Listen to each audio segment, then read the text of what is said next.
Hello guys, this is your friend and we are back with a new fanfic.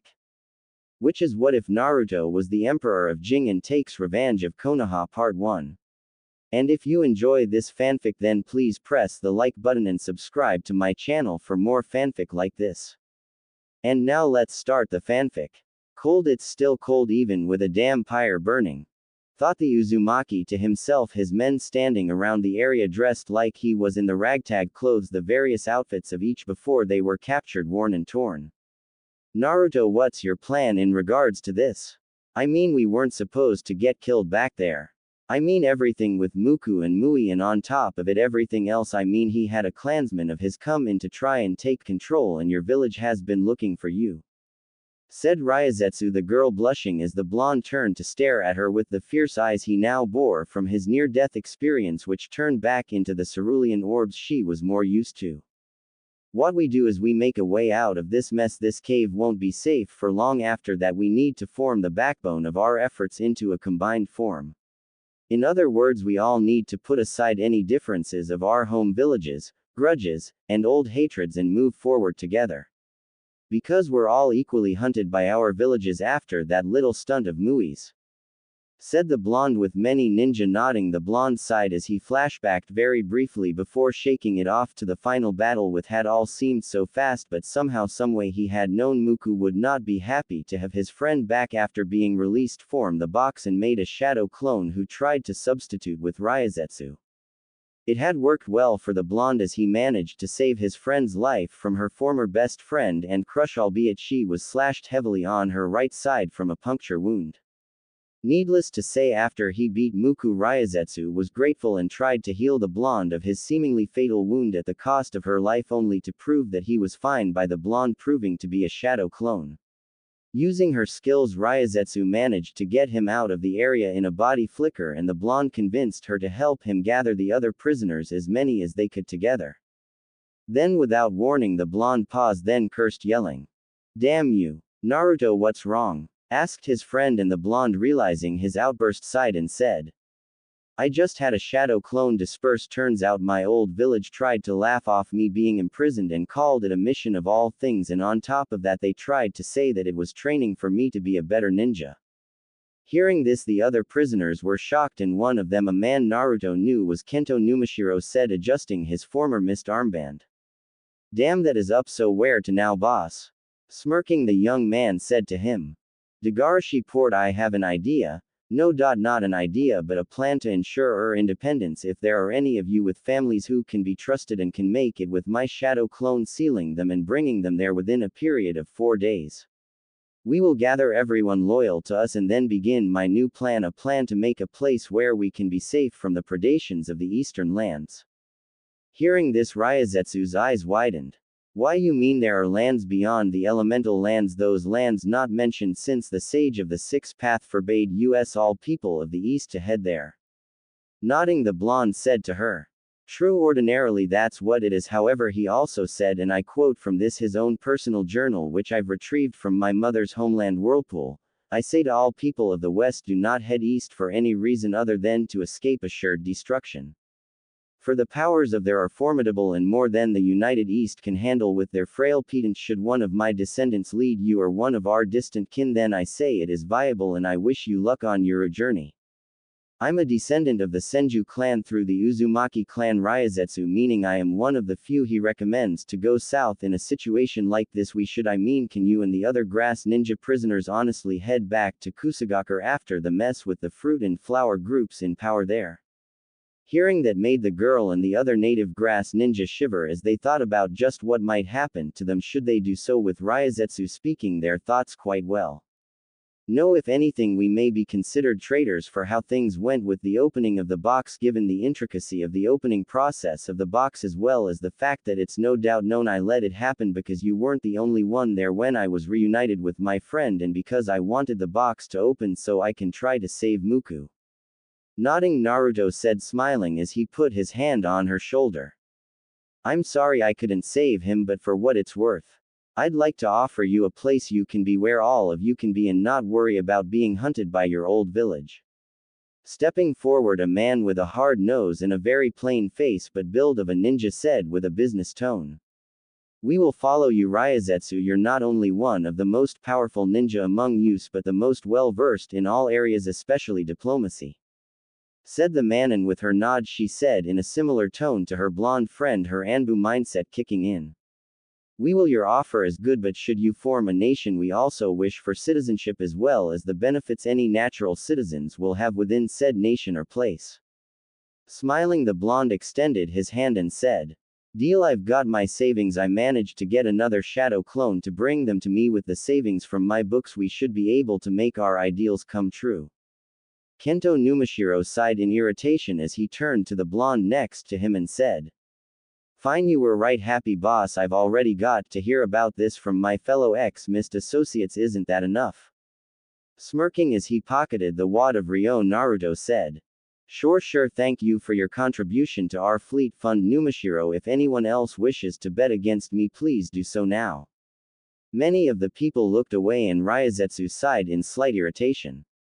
This is serious, Naruto. Just because you proved him wrong at us making it here in a day doesn't mean you should rub his face in it. As for you Numashiro, you should know better than to bet against someone who fought against the guardian of the box of pleasure and survived. A sheepish look was the response as he said, What, I thought I could win. Sighing, the blonde shook his head as they entered the main room, just the three of them, where an older man with gray hair awaited with a simple regal robe. The man smiled, his kind face showing slow aging as he spoke with a boisterous tone. Naruto. Good to see you. Look at you, so tall. Smiling, he bowed to the man, his fellow ninja following suit. You honor me with this audience, with you now being in ever greater duty with the dishonoring of the Wadarashi clan. I know you are quite busy. Smiling, the man waved off the thanks. True, I am busier, but thanks to Idate who helps to run said duties I am able to manage in my usual position the port. I see you have brought some friends with you. Grinning, the blonde said, Yes, I have. This is Ryazetsu. She's a very powerful ninja all on her own, and here is my friend Numashiro. He's pretty good as well. Nodding, the man said, letting out a sigh. Good, now what can I do to repay the favor of preserving and encouraging Idate all those years ago? You know he still talks about you. He wishes to test his natural speed against your ninja speed sometime. Smirking at the guy who could get under his skin like few others, he said, He'll have his race in good time, but I have to ask frankly, Jirochu-sama, would it be possible for you to make us a series of ships, some of which would be like homes and others fortified for transport? Hearing this, the man smiled. Of course, I would be willing to give you 10 ships for free if you'd like, but after that I'm afraid you would need to start paying, as we already have trade orders with several other nations and the loss of our already built ships would be too much. Of course I'm willing to pay. I've got up to 897,000 Ryo for this project. Said the blonde, unsealing a sealing scroll, and much to Jirochu's shock a massive large block of cash hit the floor of the room. The other ninja were shocked too, however Jirochu clapped his hand together and laughed, saying, You certainly are a young man full of surprises. Very well, this fleet will be one of the finest we've made for you. Are there any specifications? Just some. I wish for this style, the style of some fortifications in a few towns of Scene, be a part of your designs. Tanzaku quarters, Takumi village, and the land of waves with Kikyo castle. Interesting, we can do these designs, Naruto-san. However, is there a specific time you would want them done by? Sighing, the blonde only said to the man, As soon as possible. Nodding, he said, It would take at least 3 weeks to get them completed in the initial numbers you've asked for. Nodding, the blonde said, Excellent, we will stay in touch. Said the blonde as him and his companions disappeared in 3 puffs of smoke, leading the man to sigh as his guard's tense body language dropped and he got up, went to his table and began to write on a fresh scroll a new list of orders for the port's shipwrights. 2 weeks later, Uzuhyogakure. For once in a very long time, the ruins and skyscrapes of the infamous Whirling Tide village were filled with life. However, to the spy within said ruins, running it was a death trap. I've got to get out of here. Tsuchikage-sama will want to know about this. Thought the man before a cry of fire style was all he heard. He tuned out the rest of the jutsu as he dodged several flying fiery heads and gasped as he was hit with a wall of water before turning to mud. Rasengan. Gok. Instantly the three ninja as well as several others in large group watched as the spy fell in front of him coughing up a storm a cry of Windstyle, great downcast. Being heard as a wave of wind came from 20 feet in the air and crashed down into the man hurting him badly as the tornado drill of hardened wind hit him in the already injured chest making him cough and groan within the earth. Well, isn't this interesting? A stone ninja. Now what is it you have to tell us, Ryazetsu? You know some techniques being an Anbu to get information right. Nodding once the indigo eyes woman looked at the man who clearly was not a hardened ninja who winced and said, "Alright. A spy for stone on a long-term watch for THETSUCHIKAGE. It's graveyard shift, no one's supposed to be here, please don't hurt me." Scoffing Rushio Numuido said, "Humph, so a green spy of no value, forgive us if we want to interrogate you to make sure." Them sitting ninja said with Naruto glaring at him and directing killing intent at the man who tried to reach for something behind him. Much to the increased tensing of the ninja around him, the frail stone ninja heaved to the side then passed out. "I want him interrogated and the rest of the eastern block of intact buildings sealed as well as anything found of my clan's culture given to me. We've only got a week left, people, then we head out to the South Seas." "Hi Naruto-sama," said the men while Naruto sighed as Ryazetsu patted him on the back comforting him as she said, "It'll get easier when we're away, Naruto." "I know, Ryazetsu, but it doesn't make it easy when these ninja the elemental seems to be trying to nip at us." Hearing this she sighed then smiled and said, "True, with Idate saying he's faster than you in his letter I can imagine why you'd be scared." "I am not. Ryazetsu, he's full of hot air, he's fast, I'll give him that, but he's got a long way to go before he can beat me." Smirking, the conversation went on as the two friends got to know each other more, Rumio saying as the two talked, pocketing some quiet thoughts to himself as he drank some sake with some of the men and began playing some card games. Land of Fire. 1 week later, Konaha. Tsunade knew that someone somewhere in heaven had to be hating her as the vast amount of paperwork and council members in her office asking for a leaf leadership meeting was now the proverbial high point to the day. Fine main council room 30 minutes. Nodding, both ninja elder counselors left, leaving the Hokage with a massive headache. "Kakashi, you're in here now and tell me you've got something or I will tell them to come back and say you're finally ready to be Hokage." "No need for that, Hokage-sama," said the Cyclops ninja as he quickly came in through the window laughing up a storm before sighing as Tsunade said to him, "Have you gotten anything on Naruto?" At this the silver-haired ninja sighed, having to give an answer. "No, Hokage-sama, I'm sorry to say we haven't located him or any signs of where he's gone." Pounding her fist once on the table, the desk cracked slightly and the Hokage said, "Damn it, thank you Kakashi for doing your best. Tell your teammates to get some rest and be on alert for shift rotation of search tomorrow, but for now to get some rest. I know they want to keep looking but they need to sleep." Chuckling, Kakashi nodded. The Hokage's words were very true. Hi Hokage-sama, they definitely wish to get their friend back. Naruto is quite the ninja and with Akatsuki out there he will need the village to help him survive. Tsunade sighed hearing this and added, "Definitely Jiraiya and I would be hard-pressed to fight off 2 of their members, much less all 9, and the fact that they only send 2 each group for the lesser beasts makes me worried they may send up to 4 after S-ranked ninjas. Not even the previous Hokage's have had to face such odds," said the Senju for a Hokage, frankly making Kakashi wince as he tried to keep such scenarios out of his head. His worry caused him to curse himself for putting off training Naruto seriously in exchange for Sasuke over the blonde. Out of fear he'd end up dead like Obito. Yes, it would be something, but have faith Hokage-sama. Naruto is creative and from his experience with Jiraiya-sama he definitely knows better than to try and take the Akatsuki head on by himself. Sighing, the Hokage said to her ninja, "I hope so. Still, I really wish I had a clue where he was and HWO he was doing. It isn't safe out there. Jiraiya, I really wish you were here. You would definitely be able to cheer me up." The Kage said to herself as she tried to get her mind off of her ex-teammate who and focused on the future of her home village. Time skip 1 week with Naruto. Looking into the cell, Naruto sighed at the figure which lay unmoving in the cell and shook his head at it, then sighed as he sensed Numashiro and said, Numashiro, place several exploding tags in here. I want them to detonate after a minute. Let them know their spy is dead. Nodding, the former mist ninja said, It's done, my lord. I will meet you within the next 20 minutes for the departure.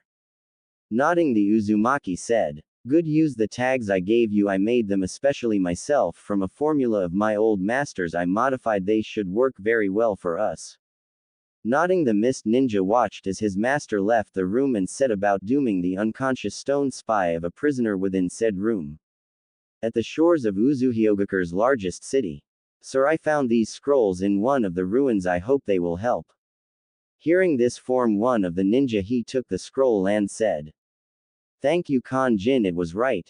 They have a seal on them. If my memory serves, it's a blood seal. Here, let me just, takes out kunai and cuts palm. All right, now to read the Jin this scroll.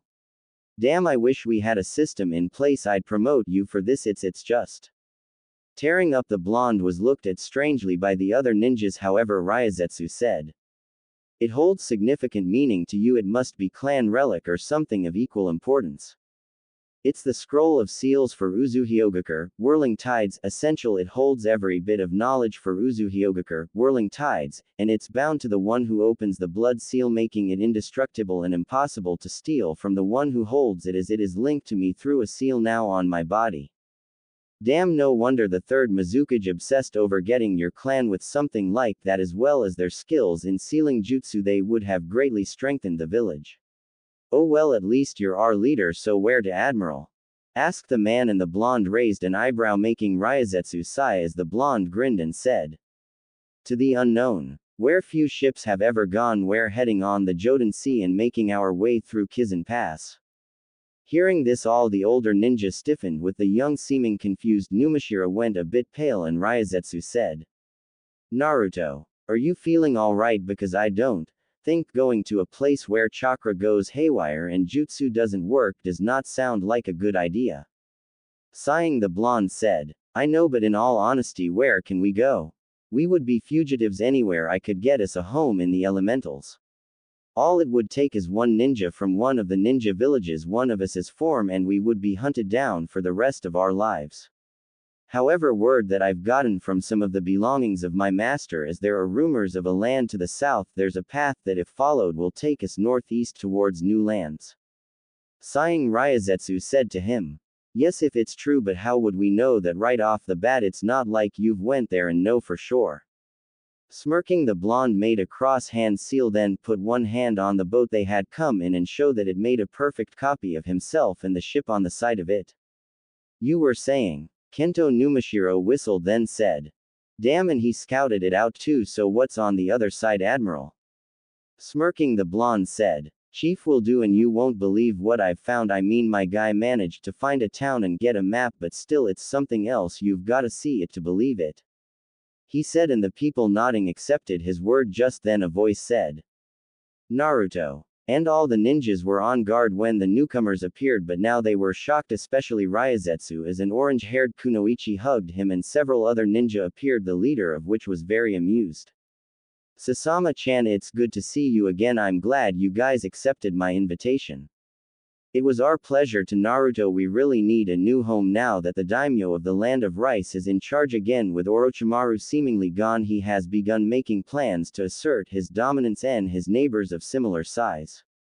The kunoichi said, with her enthusiasm showing well with some annoyance on the end.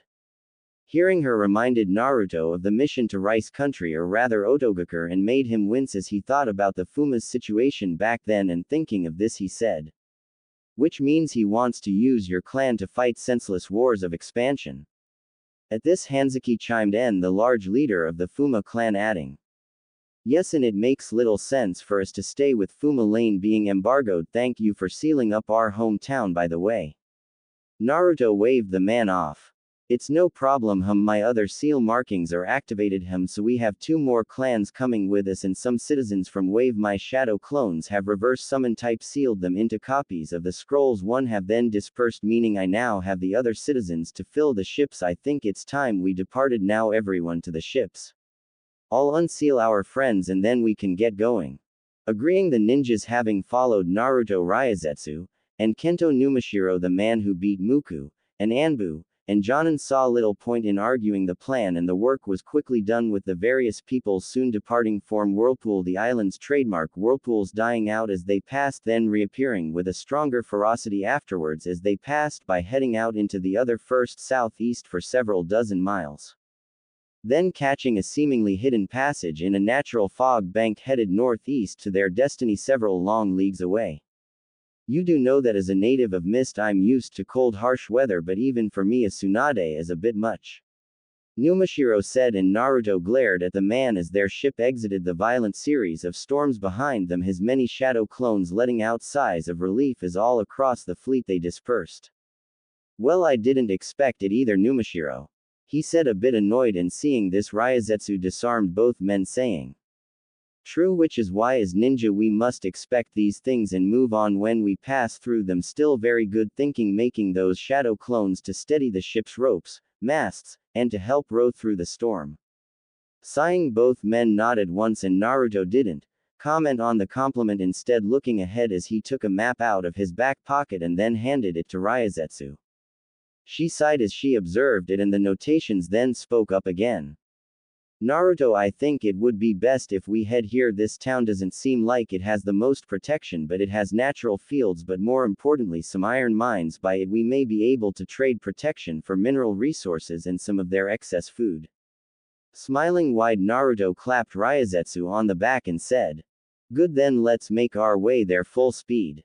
Nodding, the people moved and made their way to their stations, the clusters of ships moving in spaced groups. The ships were armed with wooden bodies laden with light straits of iron, protecting the outer parts from harm. The head of many were hard triangular beaks per Naruto's request, and though many wondered at the design, none had complained, and sailing towards their new home in the north few cared for the details. Coastline. The coastline was similar to many in the elementals and idly looked very identical to the lands a young genin once went to on his first mission. With even a boy of similar age by the shorelines gazing with shocked awe at the sign of the ships, however, a loud voice broke the boy out of his reverie. Yi Suke, what are you doing? Turning to face the older woman, the boy smiled widely while pointing out at the ships, which made the older woman pause with shock as the boy grinned, saying, Look. Ships, real ships, anti-masa. Sighing, the older woman with garb similar to Chio of Sand but for clearly a civilian said, Yi Suk, please don't scare me like that. Come, go back to the village now. Hearing this, the boy's face was one of shock, and he opened his mouth to argue, but looking at his aunt relented at the look on her face. Okay, Auntie Masa. The boy said, leaving the air, making the woman sigh as she looked at the ship approaching and reached into her cloak, unsheathing a large tanning knife the size and look of a small jagged saber. She looked out at the ships, which had some small vessels heading out to land, and waited, preparing herself mentally. They definitely are militant, but what do they want? Are they coastal raiders, mercenaries, or something else? She wondered inwardly as the first of the small craft hit the shore and the subjects of all got out. Two of the people, one man and one woman with unusual startling eyes, came up to her. The blonde of the two smiled and bowed politely, much to her shock. The older woman did the same, and the woman bowed too as the blonde spoke. Hello, we are travelers from the west. We have just come to these lands and gotten word of some villages this way. We would like to offer trade and possible inquire about possibly making a trade agreement between us. Hearing this, the lady sighed and said to the group, Very well, follow me. I will take you to the village, but be warned, we have strong guards protecting the village.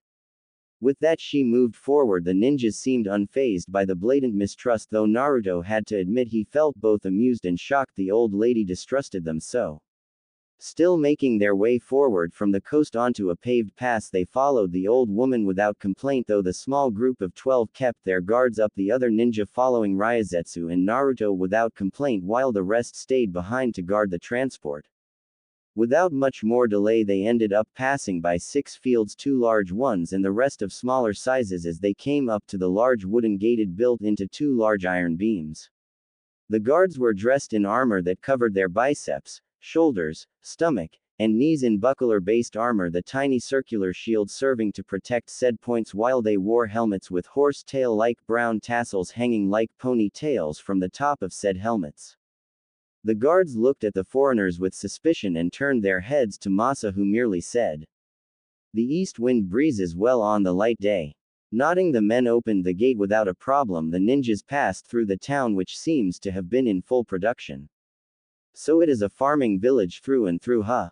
asked Ryazetsu, and Naruto said to her question, "Yes, but I can smell a smelter, several of them not far from here, probably away from where she's taking us," he said in an equally low tone, and if the woman heard them she did not respond as she led them to a medium 2-story building and without knocking went straight inside, leading them from the foyer inside. Then with expert ease the woman threw open the door and revealed an older man looking out of his window with a spyglass, giggling as he did, which clearly irked the woman and caused Ryazetsu to scowl as he muttered, "Yes, definitely, oh, big are the best, tiny can't compete. You ridiculous old horndog. Stop daydreaming, wake up. We've got visitors, traders from the west and not the regular kind we're used to in the northeast." Hearing this, the man had jumped up in shock, turning to meet the group. His disinterest quickly passed to embarrassment, but the man had the strength not to blush as he coughed not his closed fist, then made his way over to a dais with a simple wooden desk on it. Sitting at it, he said, "Very well, my name is Jan K, town leader. In other words, I am the Lingdao, otherwise known as leader of this village. My name is Naruto Uzumaki. I am the leader of the fleet which has come to the shores of the land's coast, and both I and my people would be honored if you would allow us to interact and trade with you. Perhaps we could discuss trading as well." Seeing this, the man looked at the group with critical eyes, and Naruto couldn't help but flash back to the leaf when he was a boy and he got to see the leaders of a nearby town talk to the Hokage. The Hokage had looked over the man with keen eyes and had near instantly frowned and declined the mission the man requested, citing his nervousness, telltale signs of lying, and sweating as signs he was being dishonest and setting them up. "He's sizing us up and determining our integrity as well as truthful nature. This guy might leer like Jiraiya, but he's sharp like Hiruzen, no doubt." The older man nodded once, stopping his analysis and narrowing of his eyes, and sighed as he clapped his hands. "Very well, what is it your people wish to offer us?" Seeing he had the floor, Naruto said to the man as Ryazetsu gave him a look of reassurance as he felt her gaze, then looked back at the man and said, "We can offer you further protection from as well as the extermination of the bandits currently plaguing you." Hearing this, the man leaned forward slightly and said, "What makes you think we have such a problem? There is no damage to the village." Hearing this, the ninjas behind them seemed nervous, though Ryazetsu kept her cool like Naruto, she thought.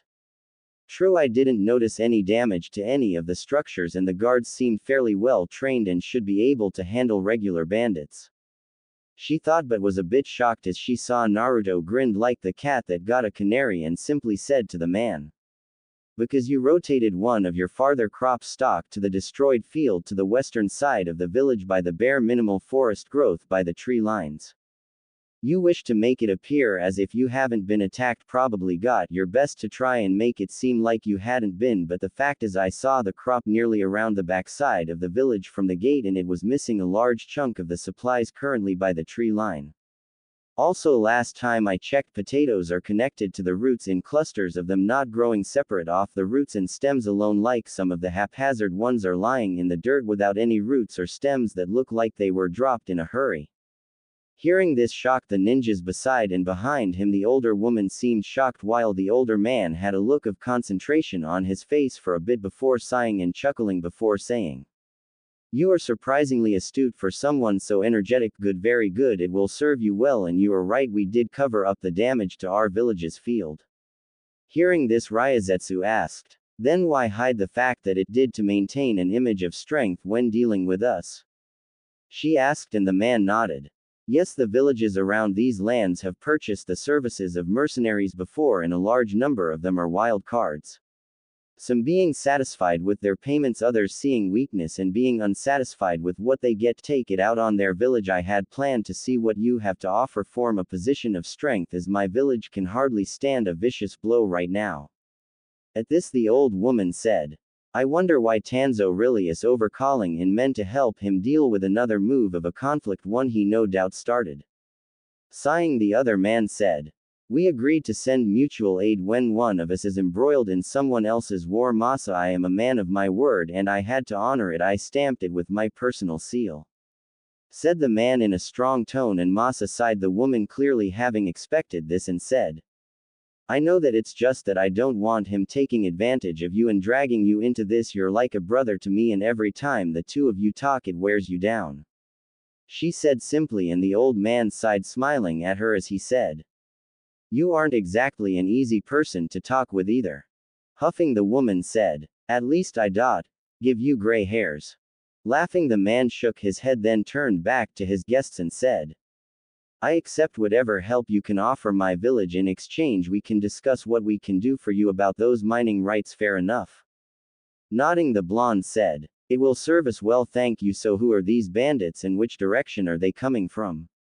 Sighing, the older man took a deep breath and began to tell them of the Jun bandits and where they came from. As he finished telling what he knew, the man thought as the ninjas agreed, "I don't know why, but I know Jun is dead and some part of my soul feels pity for him. What are these people going to do to him?" He wondered as the party left the building and were led to the gate where Masa pointed to them the direction of their targets. With Naruto and friends 20 minutes later. "Now that we're on the right path and found one of their bloody broken swords, I saw we break here for now," said the blonde, and the ninjas nodded and took various seats on the ground, taking out their rations as they did. Ryazetsu sighed and did the same, breaking her bread in half and offering Naruto a piece. "Here, I noticed you didn't bring any from the ship, so you can have some of mine." Chuckling as he rubbed the back of his head, Naruto said, "Thanks. I forgot to bring any. I had expected simple negotiations, but this is what we've got instead. Hunting bandits, a C-rank mission. Oh well, at least it can get us what we need, our foot in the door." Raising an eyebrow, she said, "But what if they slam the door on it after we take out the bandits?" Seeing the former Anbu's smirk, Naruto gave her one of his own and said, "Easy. The fact that we took out the bandits means we're an even worse problem in our minds if we succeed to them. Though I have no intention of making them pay me. This mission, with or without pay, will give us a good idea of what we face out here just after landing, much less the larger threats on this continent."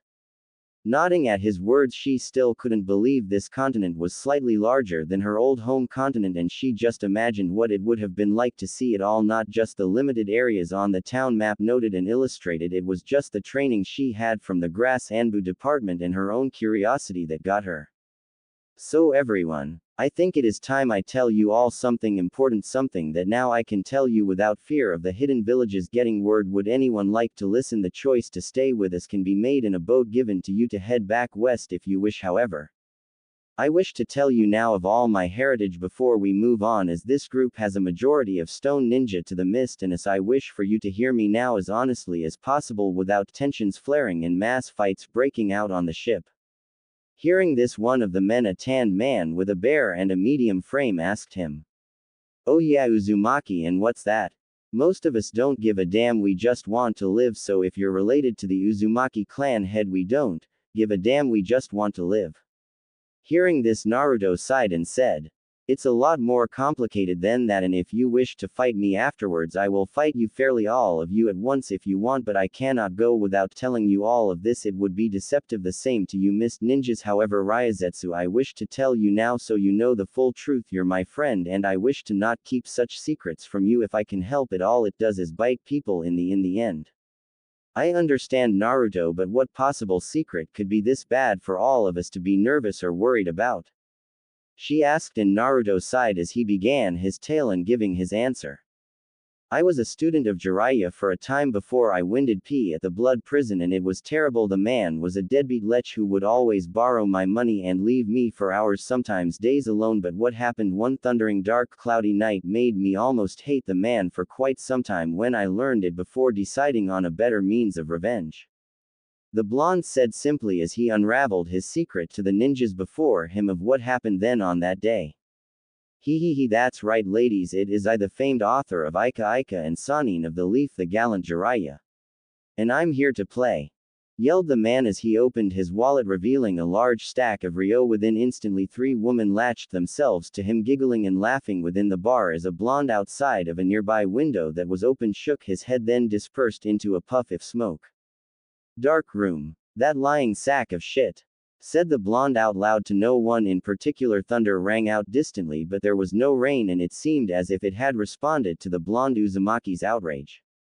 I need to go meet with one of my contacts, Naruto, an agent who it is critical for me to meet with. Naruto, it's important business, and I'll be meeting him in a graveyard. Bah. He knows I hate creepy GG ghost related things. Damn it, I still need to practice those exercises to get rid of that fear. Just 3 more steps and I'm done with that. Still, that bastard left me hanging. I wonder how he'd feel if I went through his stuff the way he does mine, said the blonde angrily, as he had definitely been hungry and his wallet was now definitely empty when he filled it at the bank in the last city they had been to in Fire Country. And granted, they were still near the country in a safe house Jiraiya had on a return trip back before heading further south. The blonde knew the nearest bank was closed as it was sundown and was less than pleased that he was broke. So with that in mind, the blonde did some hand seals for one of the few jutsu he knew and clapped them together. Ninja art. Search pulse. It was jutsu apparently made by the 3rd Hokage that the old man taught him and made him promise to use to only search for things that were important because he kept losing his important school documents. And while Sarutobi was suspicious on how suspecting outside influences, he had taught the Uzumaki so that he could always find them when he needed to reapply for the academy every year. So with that in mind, he was shocked when the pulse went out and touched the walls, pulsing like blue rings from the 4 points, the walls, floor and ceiling, and each moving towards a spot on the far right wall where a gaudy-looking toad emblem with a face similar in boisterous acting to Jiraiya glowed before falling off. The little bronze toad hitting the floor with a dull clang as several seals on it sizzled out. Shrugging, the blonde went up to the safe and was shocked to find some scrolls with some complicating fuinjutsu in them. He pocketed them but was even more shocked to find a book that says Journal Copy IV the Gallant Jiraiya. Snorting, the blonde opened tea up, glancing for sections that were important. However, he noticed a section of it glowing with the same color as the 3rd Hokage's jutsu, blue, and seeing this side. Maybe it's a jutsu or something, but finally something good out of this mess. I mean, damn, how long can this guy go on listing women's measurements and talking about himself like a god or something? Wondered the blonde, and read the small passage unprepared for what awaited him as he read it. Today I was named godfather of Naruto by Minato Namazake, my student, and Kushina Uzumaki, his fiancée. With both of them excited and deciding to name him after the character in my first book, the only one I did not write about porn but about a ninja named Naruto who would go on to do great things while protecting his precious ones and becoming a strong, well-respected ninja. I could hardly predict this coming. Heck, I couldn't, but I am deeply honored and swear I'll do my best. Minato's such a stickler for details, wanting to make it official by having the fire daimyo recognize it of all things. Oh boy, the less I am around the man the better, as I wish his younger brother had gotten the throne. Eldest or not, the man definitely has some screws loose. But Kushina's reaction was the funniest. She kept going on and on about how manly her son would be and how she hoped he got a nice girlfriend who loved him and made him a better man for himself. Of that last part one can agree with her on. Well, it's time for me to go see sensei. Man, this book is filled up. I really need to get a new one by until the next volume, my pretty book. Calm dead silence reigned both outside and around the small shack hidden by shrubbery before a burst of killing intent flooded the small clearing, making the animals by a nearby brook scatter. Jiraiya. Single quote. A screech of anger rang out as a brief flash of red covered the blonde and his eyes flickered red before he took several deep breaths and counted down. He could hear the growls of anger of his tenant but said nothing as he calmed down his ferocious rage, knowing that his beast chakra would get the man running and he definitely did not want to be caught with the man's safe open. Oh no, that would simply not do any good things for him. I need to be smart. I might not be like Shikamaru, but I'm no dumbass when it comes to revenge and planning, he thought as he made several shadow clones, then motioned his arm saying, head back to the Leaf Village and use your copy of the stealth seal form Jiraiya's vault to get in undetected. Afterwards, break into the library, search everything you can, copy what's valuable, then head somewhere private and disperse. After sealing the contents of the scrolls into the two-way storage scroll, then disperse. Nodding, his clones disappeared into several puffs of smoke, changing into birds before flying out the window the original Naruto had now opened. 3 Horus later. Naruto stopped his training, both his practice of taijutsu and what his shadow clone self was doing, trying hard to duplicate Jiraiya's seals, and while not up to the level of detail as the man's, the blonde work was coming surprisingly easy to him in the retracing and channeling F chakra, as well as writing of the numbers and drawing of the arrow patterns well. Ironically, the blonde found out why it came easy as Jiraiya added on his early seal notes to ask Uzumaki seal masters or a master Genjiro for help, and he realized his family was probably skilled in it. However, it also helped that he got a good idea from the opening statement to Jiraiya's first attempt. Alright, this is my first attempt at Fuinjutsu, and though it sucks, I've learned a lot about the art. The first thing, ironically, is that despite NTO being used as often, Fuinjutsu is a lot like ninjutsu, only you write down the combination of words in a patterns with lines with arrowheads pointing to the next series in the chain, or tiny, barely if not unrecognizable ones guiding the seals functions in Seal Master's work. Things that don't look like commas on the word's letters but are the most powerful kind of Fuinjutsu because they're so damn intricate, usually using math, writing, and formulas of both to get the desired effect. Naruto had found the advice exceedingly helpful, however, his anger and scorn towards Jiraiya was something he suppressed, as while the man had not taught him about it, they had only spent about 2 years into their trip, and it was a possibility that he may have been saving that for the last year to introduce him to, or possibly at a later date. That was the kind of thoughts the blonde had when his shadow clones begun dispersing, and he got a good bit of knowledge that shocked him. There inside the library, his clone had looked over, and through several documents he remembered a few things from Iruka's class about the last war the 4th Hokage fought in, so he decided to look there. He was astounded by all the confirmed kills he had, and also by the man's brilliance, as several people, including his sensei Jiraiya and others, praised his skill. However, the thing that shook him up was when he found an old bingo book under the war times section. It was one belonging to Stone, and it had a good number of ninjas from several nations. However, halfway through the book on the 56th page he found what he was looking for. His eyes widened at the face in the book. He dropped it in shock. He couldn't even finish speaking it, but in his mind he could. He looks just like me. Single quote. Thought the blonde, as sure enough, picking it up the entry read Minato Namazake home. Konohagakure. Age 27. Rank S rank. Designation flee on sight. Do not engage if you see target. Do not engage. Try to sneak away. If he spots you, you're doomed. Known for using an instantaneous teleporting jutsu to destroy his foes with his natural speed. As he went over the entry, he saw that it was rumored he married an Uzumaki, and then slowly but surely the pieces began to fit in place. Naruto might not be the brightest one around, but seeing a Hokage who looks like an older version of him in the stone bingo book. End flashback.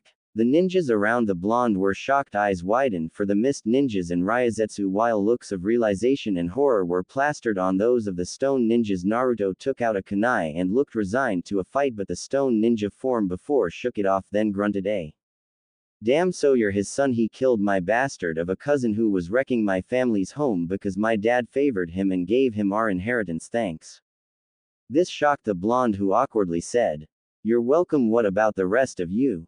Looking at his fellow stone ninjas, the man grunted, then said, please, you're embarrassing yourselves. We may not be stone ninja, but damn, get a grip. This kid ain't his father. He's strong, but he's not him, so if you want to treat him like he's him, I'll kick your act like grown men, and for God's sake, if you've got a problem, don't make a fight in an unknown continent, alright?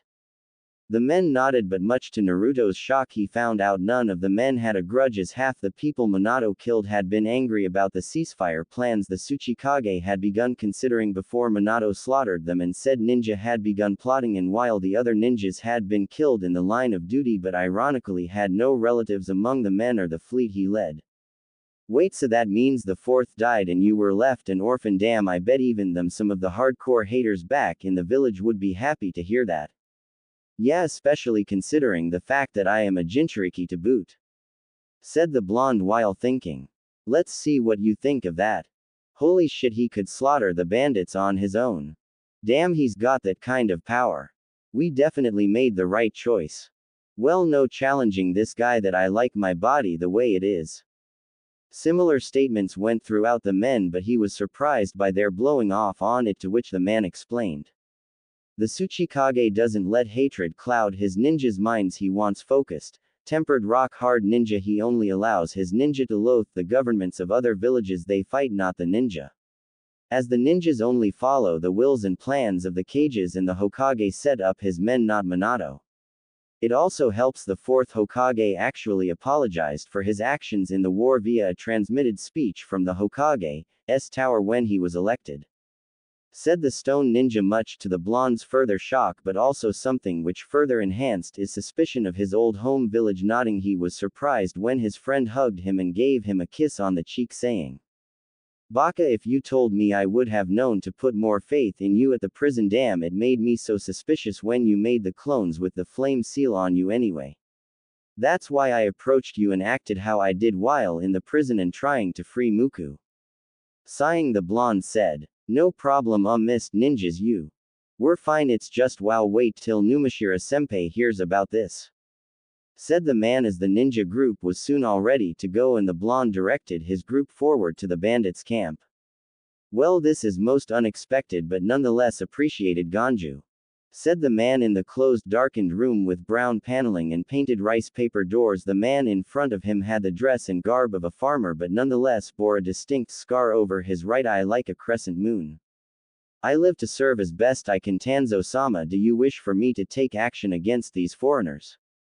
asked the man, and Tanzo put his hand to his short triangular beard, pulling on it in short strokes before saying, "No, this is a boon. If he can take care of the bandits, I can keep Koshiro village's guards longer. Form why fight against Kashigi? The old stubborn Mons soldiers stand hard against the passes we need to claim to expand our village's commerce. He will be removed by other agents while you continue your duties. Tell me of interest everything you can without involving yourself with the foreigners. Am I clear?" "Yes, Tanzo-sama, very, and my brother's medicine." The man said nothing as he slowly reached not his robe pockets and placed it on the desk with one singular slow movement. "Every spoonful, I promised. Now go." The farmer left the room and Tanzo sighed, feeling an itch behind his eyes patch he scratched, but yet it remained. With a frown he sat back and took a sip of tea from the small cup on his desk and narrowed his remaining living eyes as he thought. Something strong has changed. The winds of conflict here. I have not felt such an itch since the Lord Kento nearly united this side of the continent's eastern parts together. What is going on here? He wondered to himself as his mind briefly wondered if it was the foreigners. He scoffed before turning back to the report his spy had left him and began to go through it himself in the dim candle-lit room. The setting outside was fortified town with iron walls and guards posted everywhere. Several men and women being tended to or treating those hurt in the struggle in a military village away from Koshiro village. Koshiro village, current time. Blinking. Only give him blinking, Jan K. Don't show him how surprised you are.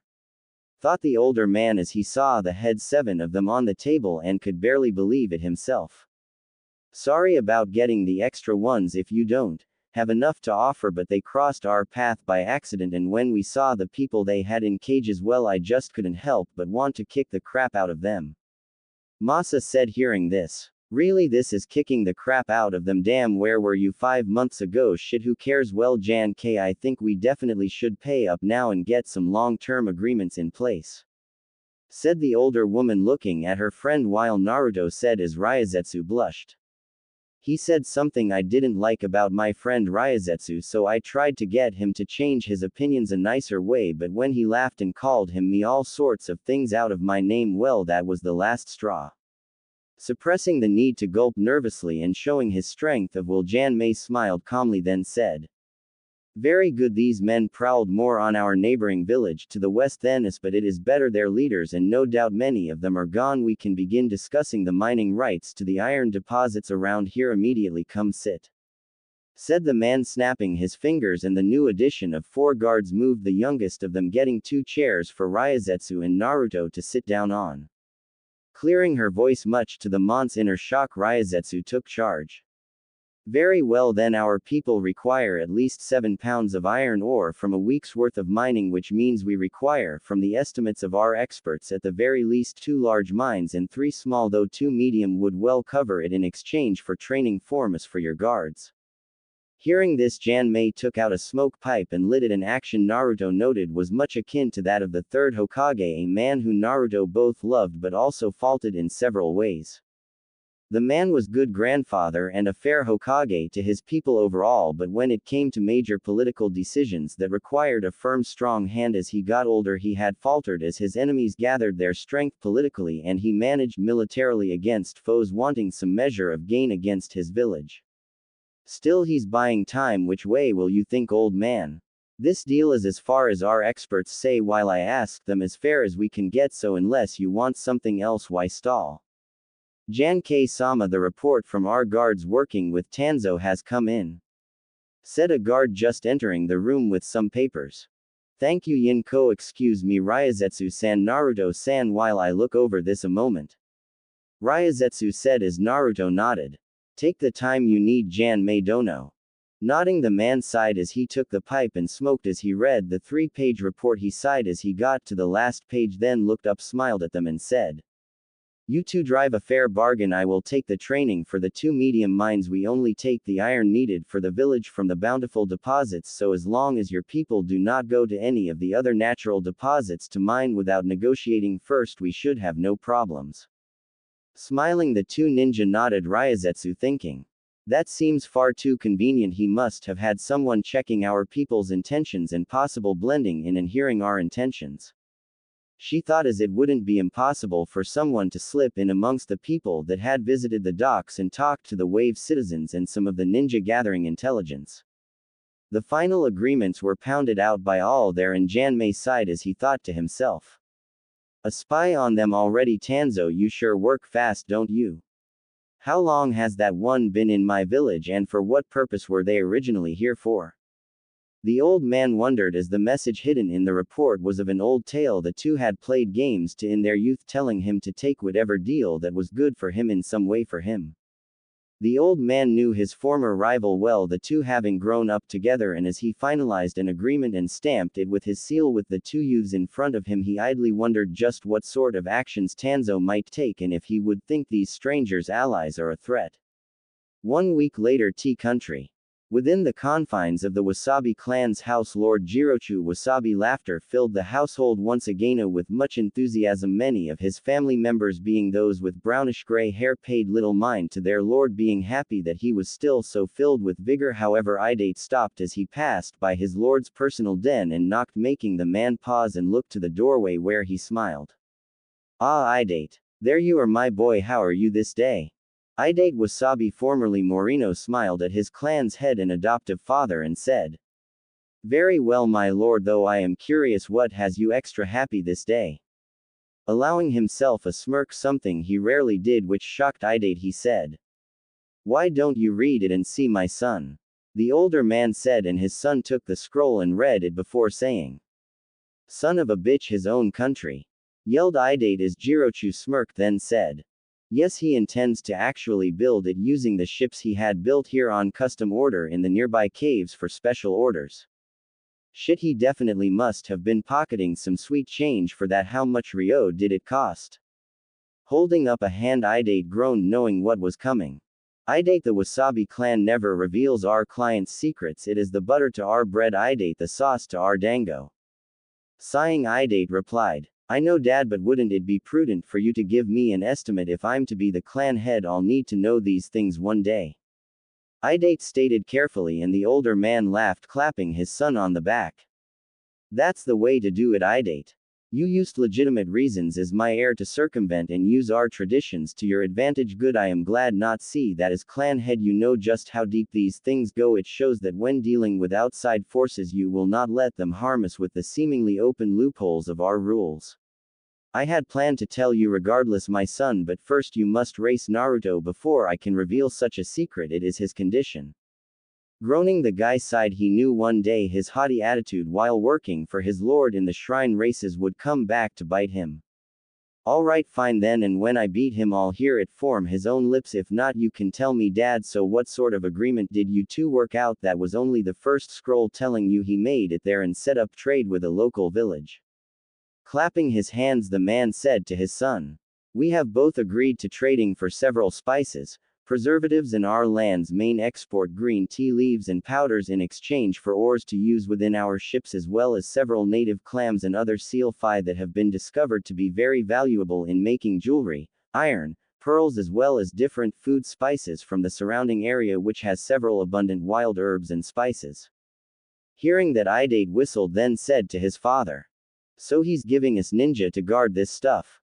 Nodding, Jirochu added, "Yes, but not those wanted in the nearby countries. However, I have decided to get the Akagi clan to provide guards in order to have them see the trade for themselves, as several of the merchants wish to ply their trades elsewhere. Fire Country has, in their words, charged them outrageous taxes, while none of the other countries really have exports we like besides Wave Country, and they're going through a dry spell as fishing season is over," said Jirochu, and Idate snapped his fingers and said, "You're doing it so those old farts see that it's profitable and lend the merchants money for supplies to trade, aren't you?" Laughing lightly, the head of the Wasabi family said, "Yes, son, I am not just trained in finance but a bit of politics, my son, and this can serve as a great lesson to you. Some people are like picky children. You must unconsciously get them to try something to get them to see how good it could be for them. I agreed to pay off the debts for 3 of their major borrowers. In exchange, they provide guards for the transports. This way the Akagi clan can see that the transport-based trade is profitable, and I get some good favor with the daimyo, who might even decide to postpone the next shrine race if we do a good enough job." Shaking his head at his father's plan, he had to admit no one who thought they knew the man would see it coming. His father was good-natured at heart and even tried not to harm flies when they would annoy him, rather shooing them away carefully, but when the man wanted something he definitely knew how to move the pieces on the board to get it. Back in the north, Naruto's ninja fleet. Naruto sighed as he stamped the paper with an ink seal, one of the fresh ones created amongst his people, much to the celebration of those around him. The fires raged and the people laughed and danced happily as Nushira said to him, "It would seem we've managed to form our nation without many problems, Namikaze-sama. Please, Uzumaki, for now I will not take on his name just yet. It will attract less attention, which is why in the West I think it will be more prudent for me to change my name or use an alias. The people among our fleet could call you K's, and you can keep your first name, that way you won't have any problems. I think Naruto Uzuka's would prove to be a better name for me to go under while I am here in the West as the new nation of Jing." Nodding, his people said nothing else about it. Many the people they had rescued from the bandits were mingling with mostly the Wave citizens. However, some did speak to the ninjas among the group, while Nushira made an excuse to go talk to a civilian girl from Wave. Many of the other ninjas were talking on their own. However, Naruto felt a hand grasp his shoulder and turned and was shocked to see it was Raizuetsu in civilian clothes. "There's a place where we can eat, the 2 of us, Naruto. Would you like to go on a date with me?" she asked, and the blonde was shocked even more so as she pecked him on the lips after closing his open mouth with the palm of her hand which held his chin. Her indigo purple eyes flared with mischief as she said, "And who knows, maybe afterwards we'll have dessert. I still haven't thanked you for saving me, and with all that's happened recently I realize I want to enjoy more of life before I die, and you aren't just a good friend but someone I've come to like a lot more than I thought I would." Smiling, Naruto said with a sigh, "Okay, Ryazetsu-chan, I wouldn't mind. It's just I sort of owe Sasama-chan a dance sometimes, so if she comes by, please don't be mad." Ryazetsu was a bit shocked and suppressed her frustration. Calm thoughts, smile and say, "That wouldn't be a problem. We should go. Feel they still have sake. I really haven't had some in quite some time, and I'd like to try what they have, and peppered steak is my favorite." Nodding, the blonde left unaware of the girl on the ship leaning against it with a smirk, who thought, "At first I was annoyed she beat me to the punch, but Naruto is a man of his word. I'm glad I cornered him a few minutes ago." "Still you want him too, huh? Ryazetsu, it's a good thing my clan has ways to deal with this, and I've been taught to keep an open mind. Besides, Hanzaki says the Uzumaki clan's numbers are low. Maybe this will be just what they need." She thought as she left the area herself wearing a simple orange kimono with a blue sash. She was definitely not sticking out as others had swapped into some of their finest clothes to celebrate Jing's birth as a nation. It was only a matter of time, and when Naruto had suggested they hold a vote with him and several others suggesting a name after the vote to make themselves a country had passed. Now with the population size to form a very small state with their ships serving as homes, it was only a matter of time before they further organized and formed a true state.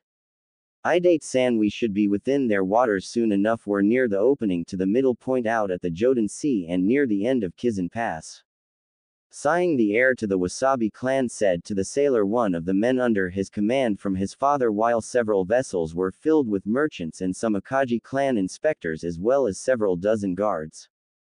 Good, that means I can go see this knucklehead and prove who's the fastest between us. I wonder if he's still wearing the kill me orange.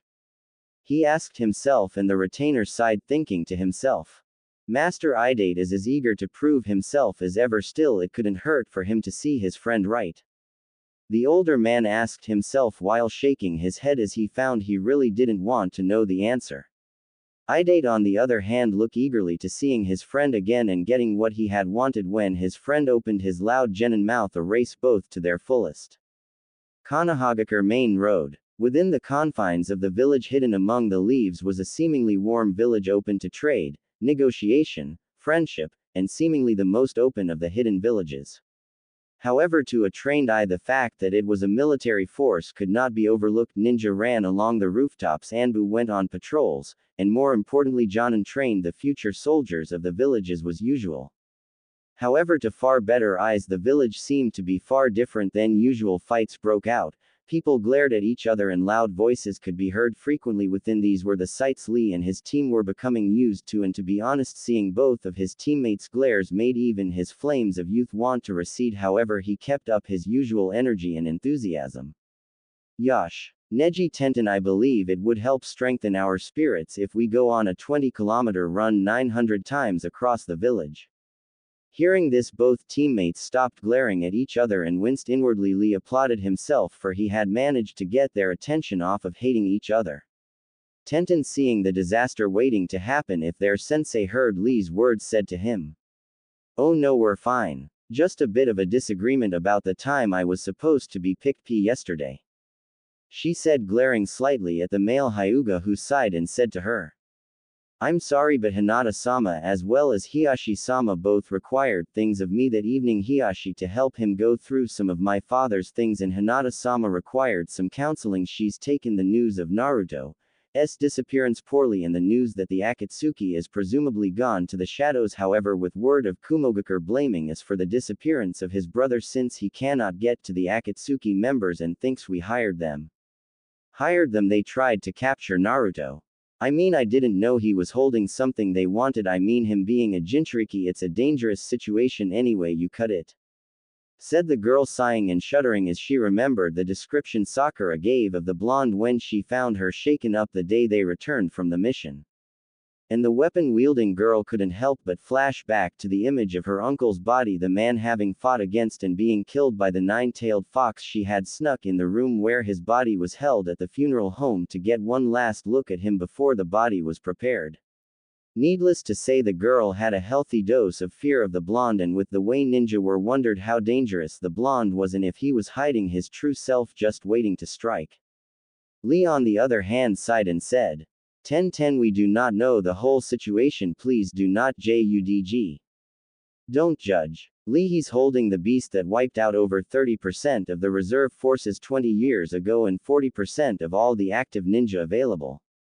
That's 450 ninja of all ranks, and you want me to not be scared? How?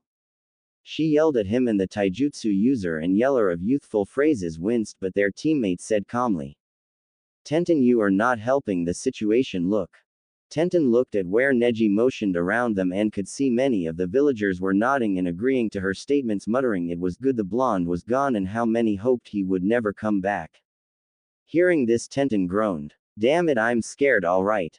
It's nothing personal, but I think it's better he's gone. I'm not the only one. What about Choji? His brother died fighting the tailed beast. He was only a chunin. Ino saw Sakura that day and ever since has sworn off the blonde. She says when she gets on the council she'll get a motion passed to keep him out. Said Tenten, and Neji groaned while Lee frowned. Be that as it may, even if most of the rookies have a problem, some of us see him for who he is, not what he could be. In regards to what ifs, Tenten Naruto has been nothing more than a kind, stubborn, knucklehead of a person whose only goal is to win the respect of the village and prove his worth as a ninja. He saved the village from Gaara. I saw what he became when he fused with his beast Tenten. It was not pretty. Not only that, but there's the fact that he's gotten many good things for this village that have helped it prosper. And all of them are gone because of him, Neji.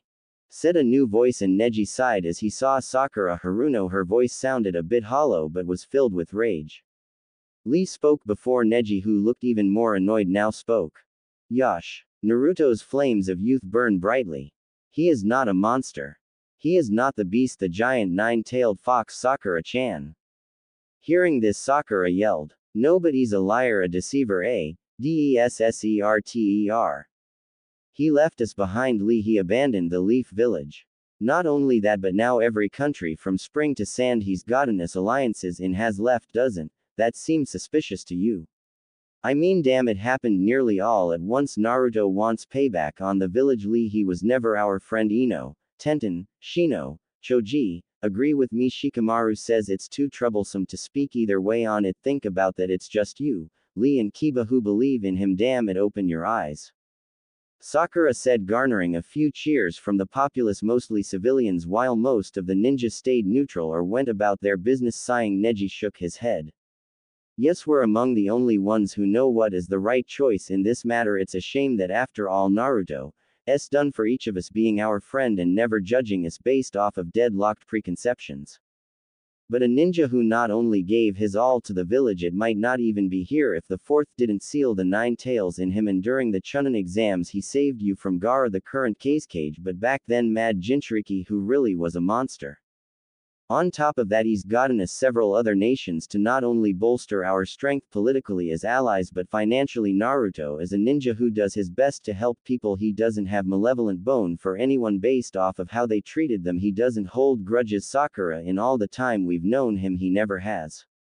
And given the fact that he promised to bring back your traitorous teammate who deserted the Leaf, I would think that you would feel some loyalty to him, but I guess not. Said the Hyuga, how dodged an incoming blow from the Pinkett, who yelled. How dare you? Neji deftly dodged and then looked at his green-wearing teammate and said. I think it's time we go, Lee. We seem to have overstayed our welcome. Yash, I think you're right, Neji-san. We should go deliver our reports to the mission's desk immediately from yesterday's mission. With that, both young men left the area unaware of another person their age, making their way home as quickly as they could. Konohagakure clan quarter, Kurama compound. 5 minutes later. Opening the door and heading inside her clan's compound, Yakumo Kurama sighed as she noted the servant ushering her in and some of the few clan members she had sitting around talking amongst themselves in the medium living room. Hello everyone, good afternoon. Good afternoon, Yakumo-sama, said the men and women, sincerely greeting her, and she smiled at them before being led by the servant further. INL.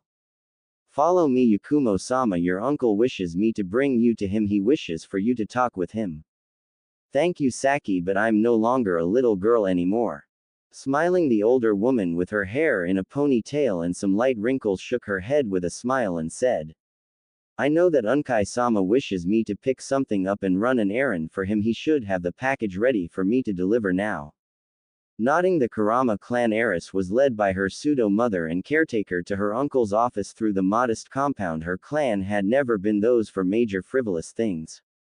Unlike the more prestigious, noble clans of the Leaf like the Hyuga, the Kurama clan had been a clan that had been fairly simple in their tastes, and as a clan had not spent much more than costs for maintenance and necessities. Which was why they were not being hit as hard economically by what was beginning to happen in the hidden lead village. Coming up to the doorway, Yakumo and her pseudo-mother were welcomed in warmly by her uncle, a man who had shown and kept a new leaf, so to speak, in the way he interacted with his clan in a more open and warm way. Ah, Saki, Yakumo, it's very good to see you both come in. How has your day been, Yakumo sweetie? And Saki, thank you for coming so soon. I wish for you to deliver this package for me. It would be highly suspicious if one my kinsman a ninja or kunoichi did it or a ninja courier, but you always get the packages delivered without issue. And I wish for you to take this package to Saiso. Hearing this, the maid seemed a bit shocked but smiled as she moved and took the package. I see, so you're not going to leave him behind either, huh? Sighing, the head of the Kurama looked a bit older. No, it is nearly unforgivable that he was left on the outside like that, fighting to survive for 6 years on his own. He may never forgive us for the oversight for our mistake, but I wish for him to know his family will not abandon him a second time. Sighing, the woman says, this could cause severe problems with the plan, you know, and Yakumo here is no doubt burning with questions. Said the woman, and the heiress to the clan blushed as she did. I wonder how this ninja was and why her uncle seemed so uncomfortable. True, he may very well go to the Hokage or some other ninjas and tell them what I have planned. He may tell those loyal to the leaf what he have done. However, be that as it may, I wish to have faith in him to at the very least say and do nothing while we finish preparations. Sighing, the older woman nodded and said, tell her Unkai. Saki said before departing, and Yakumo looked at her uncle expectantly, saying, what does Saki mean, uncle? Tell me what? Sighing, the older man did not seem like he wished to say. I should tell her no matter what. I promised my brother if she asked I would say. Murakumo, if only you were here, you were always the more skilled orator. He thought before deciding the direct path was best. Yakumo, you have a cousin that is outside of our clan, my brother's son Busaruguru Kurama. He was a man who frequently took trips out of the village. He was an adventurer and a special jonin. He was my elder brother, and he would often tease me saying I was too uptight as the second eldest. However unlikely it may seem, he found someone, a young woman who he fell deeply in love with and loved him. She was a volatile spitfire eager to fight, and he was a calm collected man with a bit of an attitude similar to the Nara clan's men. However, the Third Ninja World War saw many ninjas die, and the village trying to churn out as many combat-ready ninja as possible as massed assaults by the smaller ninja villages in alliances became a daily thing. However, it would be on a raid from Kagero village, Kusagakure, and Takigakure that your father, on his way back from river country, where the Kunoichi from the other village Tanagakure, the village of the land of rivers. He was escorting a noble from the land of rivers to negotiate a peace between Fire Country's daimyo and their nation. When he was attacked, they had garnered the information of his mission, and over 30 ninja ambushed him. Nearly half were jonin, the rest were chunin ranked. He had managed to make a shadow clone and have it lead the noble to Fire Country successfully. Yakumo was shocked and had a very good idea what happened to her uncle and said, but he didn't survive, did he? No, his charred corpse was found by a river where he had crawled with several blade weepos and wounds. He had over 2/3 of the attacking ninja killed, having used his genjutsu and skill with a kusarigama to kill them. However, what we didn't know was the kunoichi was pregnant and had passed on due to complications. Because of this, your cousin did not have citizenship. One of the other ninjas had caught his mother with the leaf ninja, and the boy was branded the son of a traitor before the treaty was signed, meaning he was the son of a traitor, and he was left to survive outside at a civilian village where he was raised as a civilian until the village was attacked by bandits. Our brother had left him a scroll land. Though young and inexperienced, he had managed to, out of sheer desperation, use a genjutsu to escape and then make his way to the place. The symbol on the scroll was of Konoha. Asking rural farmers, he made his way to the village, and recognizing him, one of the chunin guards was able to arrange for him to have a blood test done, and the hidden leaf was able to realize he was a relative of Busarigama but not his son, as the tests were not as advanced back then and could only define clan-based matches, not parentage. Due to this, the boy was given a stipend from Busarigama's account as well as some money from the Leaf Orphanage Fund. The young man, however, did not seek us out. He had by this time become jaded and believed he could do it all on his own. He wanted to prove he could be his own man before contacting us, much to my own shock when the 14-year-old sent me a letter detailing who he was and that he had made chunin without our help, and follow his own path and ninja way without our intervention in his life. Hearing this shocked Yakumo deeply. However, she couldn't help but have respect for her cousin for surviving through such an ordeal. I see. I am glad you told me this, uncle. I did as you asked me to, and I think I know of several ninjas that we could approach about our pilgrimage. Seeing this, the man raised an eyebrow and asked, "Who would they be?" Sighing, Yakumo relayed the events she had seen happen with Neji Hyuga, Rock Lee, and the information about Kiba also being trustworthy from what it seemed in the older man's side. Out of all those young prospective skilled genin, only 3 are completely trustworthy. It's a shame Naruto risked his life for you while hardly knowing you, and only 3 of his friends are equally trustworthy. Oh Yakumo, by the way, I was wondering, would you want me to inquire about a betrothal contract between you and him? You, uncle. Please, that's too much, said the chocolate-haired girl, blushing fiercely, which made the older man laugh and say, "Just like your mother." Oh, when your father asked her out, she was so flustered. Good, I know you have feelings for him, a crush or otherwise. I don't. No, but you should jump on the while you can. He's been seen in the company of a female friend, and I do not know how long you may have to try and get a place in his heart, even if you must share it. With the Uzumaki clan being scattered and nearly extinct, drastic measures may be needed to help it revive, said the man, with Yakumo adding on, "The same could be said for our own. Numbers have always been an issue, but heading west, getting out of this village where so many people see us as a third-rate unknown clan, could be just what we need, especially given the fact that the Hokage has denied our requests to get out of the village to visit old relatives we have outside of the 2 branches to bolster our numbers." Hearing this, Unkai sighed. It was true. In his opinion, it seemed that the Hokage was reluctantly building up her forces and being more militant and stringent with travel into and out of the village for any reason, even to visit relatives married to politicians or nobles out of love or arranged marriage amongst the ninja clans.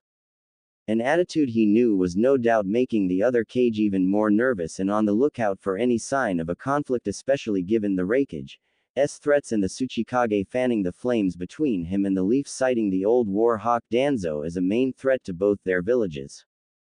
As a route, Anbu had been found at meeting between Cloud and Stone to discuss what they would be giving together to the fledgling ninja alliance. Needless to say, all points of agreement to such a thing were out of the window, as the route Anbu was found with high-powered explosive notes in the form of a vest on him.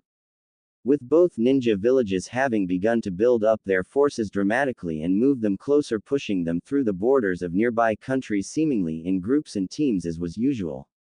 However, Unkai had seen such build-up before during both ninja wars he lived through, and the Konohagakure Council was set to meet to discuss it. He was a friend of Inoichi Yamanaka, and when drunk the man, despite his mental training, could go off like a faucet on full blast, something he suspected the man's daughter had inherited. Sighing as he could see his niece was thinking as hard as I am, he said.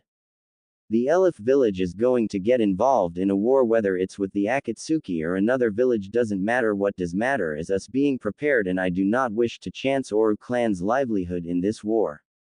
Which is why I have decided we will wait no longer than 2 weeks, then we will use the scroll Naruto has sent us through the land of T's ride ninja postman, and then we will head off. Sighing, Yakumo said. 2 weeks to gather them all, and hopefully without anyone who will speak of it to the higher-ups. This is definitely going to be some of the most tense times for the I Haven. No doubt we will manage to survive and thrive from it, said the heiress to the clan in a tone that made Unkai practically glow with pride as he thought. She sounds like a true clan head. I am so proud of you, my little Yakumo. I had worried about you and tried my hardest not to smother you. I know I appeared cold, but I was so scared of harming you with my words of actions and making things worse with your PWOWRS, but now I can let you know how proud I am.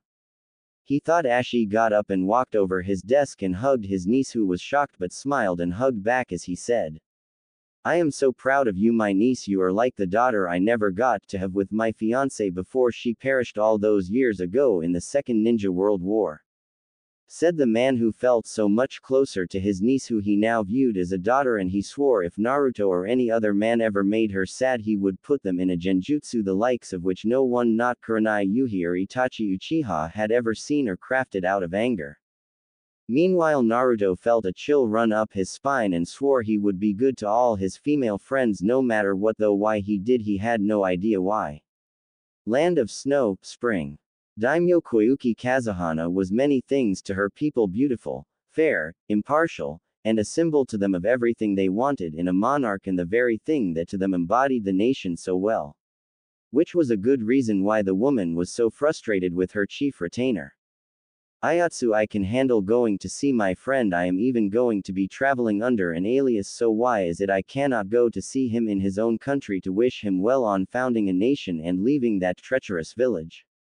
Asked Koyuki Kazuhana, making her chief retainer the son of her late personal assistant and bodyguard Sandai Osama. Ayatsu Osama was a young man with broad shoulders with a bigger build than his father by at least 2 muscle classes. However, the man was not overly bulky and had the physique of a middle-class wrestler. He possessed slightly tanned skin in contrast to his father, but had his goatee, and I wore robes in a samurai robe fashion and had a red belt sash over his light gray robes. He also had a katana attached to his hip and a wakizashi on the opposite side of his belt. He had light blonde hair, clearly from his mother, which was in a top-knot fashion of a samurai. Said retainer went to his knees holding his hands in a sign begging forgiveness as he said, "Please forgive me, Lady Kazuhana, but I have not finished gathering the ninja from Harugakure. However, the last of them required for your journey have been pulled from those spots on the borders where they are not needed. As you know, the main ninja villages are gearing for war, and the Akatsuki, the group who seem to have been hunting people like your friend Naruto, have disappeared once more." Koyuki sighed hearing this but nodded her acceptance, saying, "Good, I would like to leave by the end of the week at the least. I know the Spring Ninja wish to secure the country and make sure we are safe from the fighting, but this is important to me. Ayatsu, this is my friend, the man who gave me the strength to rise and be the leader the people of the land of snow and springs needs." Ayatsu nodded. He knew his daimyo had been inspired by the young man and could not help but smirk and say, "That, and you wish to give him another kiss from his bedside?" "No, milady." Hearing this, Koyuki blushed and said, Ayatsu. It I do not believe. Damn it, Ayatsu, it's not like that. I mean, I would like it if he felt well of me like that, but. You had heard he had a crush on his teammate that has passed, milady. One of my men there says she does not wish for him in any such way, and he seems to have cooled to such affections and sees her as a friend, especially given the fact that he seems close with a woman who he escaped with from the ninja prison. However, his clan form, what I heard, had some peculiar customs, especially when their numbers were low, and you may still be able to find a place in his heart." Hearing this, Koyuki blushed at the implications and coughed, changing to a more official tone. "If such a matter can bring our two nations closer, then so be it. From the messages they sent, they have many goods which can help our land prosper." Smiling, the man said nothing, as he could tell his daimyo was also thinking about what he had said, and Ayatsu was glad. "I have done much research on that boy. If he has changed for the better like my spies say, then he will prove to be a good match for Koyuki-sama." Competition aside, he thought, while Koyuki thought, "It has been some time and I can hardly wait to see my friend again and reconnect. He's one of the few to still treat me like myself despite my titles." She thought, as despite finding out she was a daimyo, he had not just respected her but treated her like she was still Yukie Fujika's, and for that she was very grateful. As the ruler looked at her retainer, she sighed, thinking of another matter she wished to ask him. "How does it go with the training of my new guards?" Smiling, the man chuckled and said, "Well, the instructor we have hired, my teacher from my time in the land of Iron, Hayatsuki Kagame, has proven to be very effective. Nearly all the recruits are picking up well on the exercises, and we should have force to complement the technology and snow and spring jutsu of our ninjas and make up for their lack of numbers in comparison to the larger ninja villages." Hearing that her plan to protect her lands was well on its way, the daimyo sighed and said, "Good, I do not know which way the winds will blow, but the change seems favorable. The weather has just begun to defrost. We will be the land of spring once more, with my father's machine being powered on. Once the weather becomes warmer, it should once again turn us into the land of spring. Just 5 more seasons of this and we should be able to make his dream come true and become the land of spring permanently," she said, with her retainer only nodding firmly. Once he had known Sosetsu Kazuhana and felt bad that the man had passed on as he did. He saw that his daughter was not just following her father's path but expanding in it, making spring country not just a land whose climate would bolster her people, but one whereby strength of defenses as well as their warm and peaceful nature would keep the nation alive for several decades to come. Current time Jing. It was a gem in the making, thought the Akagi Inspector Kung Lun as he saw the city flourishing in the distance, an island built from wood, stone and iron which seemed to be in the middle of expanding. And if he had to be honest with himself, he was shocked. The land further past it was a beach coast, and further past it seemingly of various forest lanes and mountains far inland. The man, however, shook of what he felt and looked at the fleet around him, seeing the various ships. Several medium vessels were armed with crossbow launchers. A standard defense of the Akagi clan guard junk ships their half-triangle sails as well as thick wood, being accustomed to protect the ships and make bandits weary of the medium bolt launchers mounted on several sides of the ship by sailors. Nonetheless, the man found himself looking at the merchant vessels garnered around the Wasabi clan vessel, a lean fast ship designed to cut through the water like a blade, which had the air of the Wasabi clan himself. Eyed Wasabi at the head of, looking ahead while occasionally speaking to his sailors and crewmen as they worked. Yes, Kung Lun would definitely see how he interacted with the leader of this new nation. However, Kung Lun could not help but wonder just what kind of man had made the seemingly flourishing state. Jing Harbor. Stop tapping the docks, Naruto, it's making us nervous. Naruto chuckled and scratched the back of his head while apologizing. Sorry Ryazetsu-chan, I'm nervous. I haven't seen Idate in a while. The guy really can get under my skin, but on top of that I have the inspectors from the Akagi clan, the same bankers who I tried to help collect their debt on Tsunade for coming here. This could either really help trade or hurt it. Smiling, the former grass kunoichi kissed Naruto on the cheek and held his hand. Don't worry about it, Naruto, we won't have any problems. Besides, we've got Mizura at the trade house prepping the people and making sure all his people, both the marines and merchant divers, are there. Naruto sighed as he thought of the former Mist Ninja who had become basically the representative of the former Mist Ninjas. He had made several good points and had helped basically to unite them and help integrate them well into society, and as a leader to them, Naruto had placed him as the first member of his council as the leader maritime organization or minister of seas. With the former Mist native delving well into the role and establishing a marine corps for the navy as well as organizing those Mist natives who were both fishermen and commercial divers into trade organizations and organized forms. Needless to say, the man had earned Naruto's approval for these actions, and the praise thankfully did not go to the man's head. True, and Sasama should be getting back from Kanto village. At this, Ryazetsu merely nodded, though part of her felt the slightest bit of annoyance as he mentioned her, as the grass kunoichi could see the look in her eyes and knew she had a competitor. Though she was a bit confused, the girl's uncle was very polite to her and mentioned he hoped the two would get along together, seemingly knowing of how both felt about the blonde. Which made her smile as she thought back to the events of the festival and how she felt waking up the next day. However, the former Anbu shook herself out of such musings as she saw the fleet in the distance become clearer and clearer. And soon the ships were docking at the new port. That was another thing she had to admit, that Naruto, when he used the shadow clone jutsu, was an amazing thing, and she was truly amazed by how fast the work went for the docks and other features of their new home with Naruto's shadow clones helping. But she put that out of her mind as the ships docked and the sailors of the vessels from their old home continent began to tie their vessels to the shoreline poles. One of the first vessels, the fastest, the Wasabi clan cutter, was already docked and its ramp was down, and much to Ryazetsu's shock, a young man ran up to her with the speed of a Chunin-ranked ninja before stopping with a short jump in front of Naruto as he said, "So think you're faster than me, Orange-chan?" Grunting, the blonde inwardly groaned. He had cut down on his orange wearing and limited to a black vest with orange patterned black triangles too coming from the opening of his short sleeves and the bottom of the black lining of his vest. He wore a gray shirt and blue ninja pants. However, he wore no headband from his old village but wore a blue band with white circle painted on the middle. "I could saw the same for you, Bird-kun."